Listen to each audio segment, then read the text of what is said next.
खबर चाहे राजनीति की हो, सामाजिक हो या हो घटना दुर्घटना की, बात चाहे भ्रष्टाचार की हो, जनता से जुड़े मुद्दों की हो या हो कानून व्यवस्था की, अब बातें होंगी आपके शहर की।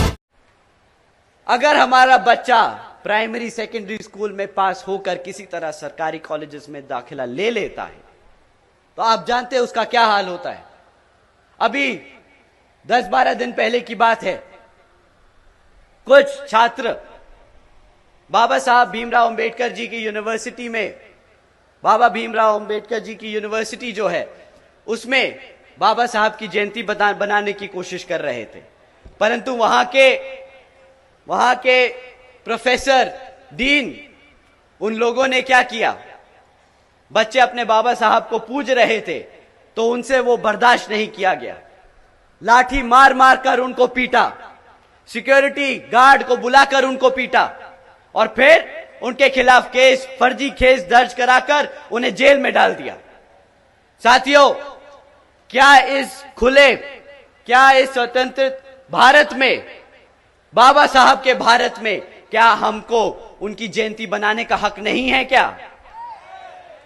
अगर कोई आपसे वो हक छीने तो उसकी क्या सोच है, आप ही बताइए। कैसी सोच है उसकी अगर वो बाबा साहब की जयंती नहीं बनाने देना चाहता। मानवतावादी जो गंदी सोच है इन लोगों की, जो बाबा साहब को नहीं मानते, जो बच्चे बाबा साहब के बारे में पढ़ते हैं, जो उन्हें अपना भगवान मानते हैं, उनके खिलाफ हैं ये लोग। तो अगर सरकारी कॉलेजेस जहां पे शिक्षा दी जाती है, अगर शिक्षा के जन्मदाता, शिक्षा के जो प्रतीक है हमारे, अगर उसकी ही जयंती नहीं बनाने देंगे तो ये लोग किसके साथ हैं और किसके खिलाफ, आप खुद ही समझ जाइएगा। साथियों, इन्होंने जातिवादी हमारे बच्चों की शिक्षा तक में घुसा रखी है। ये चाहते नहीं कि हमारे बच्चे पढ़े, हमारे इतिहास के बारे में जाने। आप जानते हैं ना वो बड़े बुजुर्ग क्या कहते हैं, मैं सभी युवाओं से बोलता हूं। साथियों, बड़े बुजुर्ग हमेशा कह के गए हैं कि अगर किसी समाज को खत्म करना है तो उसका इतिहास मिटा दो, उसको इसके इतिहास से दूर कर दो। हमारे स्कूल में, हमारे कॉलेजेस में बाबा साहब का इतिहास है, हम उनके बारे में पढ़ते हैं तो आज हम जानते हैं कि हमारी ताकत, हमारी शक्ति क्या है। ये लोग आपको आपके इतिहास से दूर करने की कोशिश कर रहे हैं, आपको दोबारा से वही गुलाम बनाने की कोशिश कर रहे हैं। साथियों, शिक्षा के नाम पर इन्होंने सिर्फ खिलवाड़ किया है।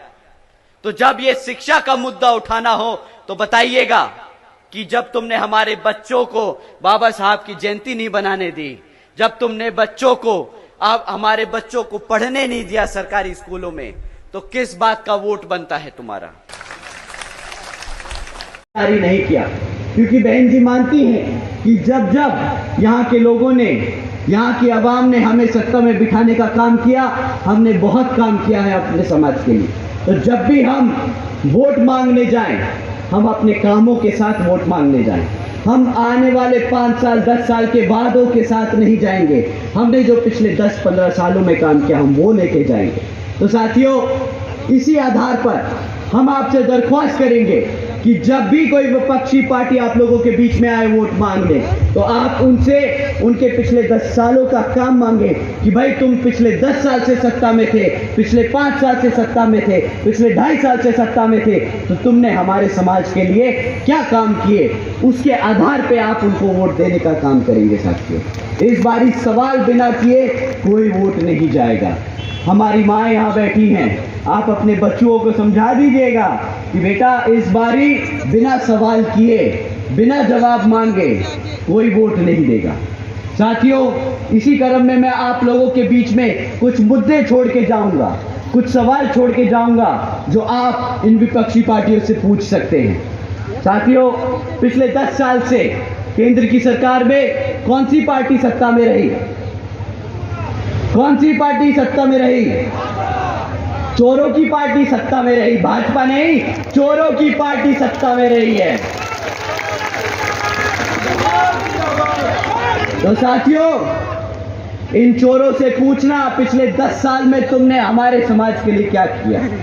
साथियों, पूछना, आप इनसे जाति और धर्म के आधार पर सवाल नहीं करना।